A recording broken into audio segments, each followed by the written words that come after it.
Les éco-gestes. Un geste pour votre consommation, un geste pour la planète. Nous partons aujourd'hui à la rencontre de Kadiata pour voir comment faire des économies sur son chauffage individuel.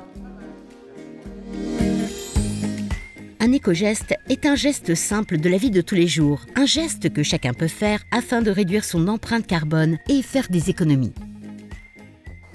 Alors bonjour Kadiata. Bonjour Nabil. Alors merci, tu nous accueilles chez toi aujourd'hui et l'idée c'est qu'on puisse discuter ensemble des économies d'énergie à faire sur le chauffage individuel. Oui. La première chose, mais je crois que tu le fais déjà parce que le radiateur est propre, c'est de le dépoussiérer régulièrement. La poussière, quand elle s'accumule sur le radiateur, elle empêche la chaleur de se dégager correctement dans la pièce. Donc quand on fait le ménage, on pense à passer aussi un petit coup de chiffon dessus.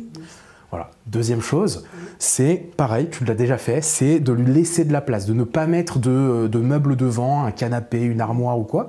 Parce que pareil, si on met un meuble devant, le radiateur ne peut pas correctement dégager la chaleur dans la pièce. Il faut se souvenir qu'on est en hiver. Oui. Donc évidemment, c'est normal qu'il fasse un peu plus froid et c'est normal que l'on se couvre un peu plus. Donc il ne faut pas hésiter, même quand on est chez soi, à se couvrir avec un petit plaid par exemple, des bonnes chaussettes, des choses comme ça pour avoir plus chaud.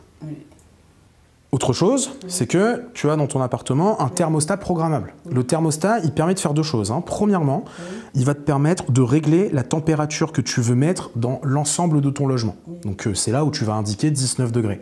Le tien, il est programmable. Quand le thermostat il est programmable, ça permet de changer la température qui va être mise dans l'appartement en fonction des heures. Donc par exemple, si tu sais que la journée à la maison dans la famille, il n'y a personne à l'appartement entre 9h et 17h parce qu'il y a les enfants à l'école, parce qu'il y a des gens au travail et donc personne n'est là, bah, tu peux régler le thermostat pour que tous les jours, entre 9h et 17h, il baisse la température de 2 ou 3 degrés. Parce qu'il n'y a pas besoin de chauffer l'appartement de la même façon s'il n'y a personne dedans. Alors, tu le sais, on doit mettre la température dans l'appartement à 19 degrés. Quand on fait une baisse de température de 1 degré, ça fait 7% d'économie d'énergie sur le chauffage.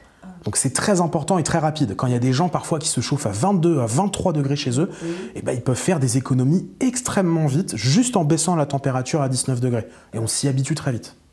Du coup, on n'a pas encore allumé le radiateur, parce que là, la maison, il fait 19 degrés.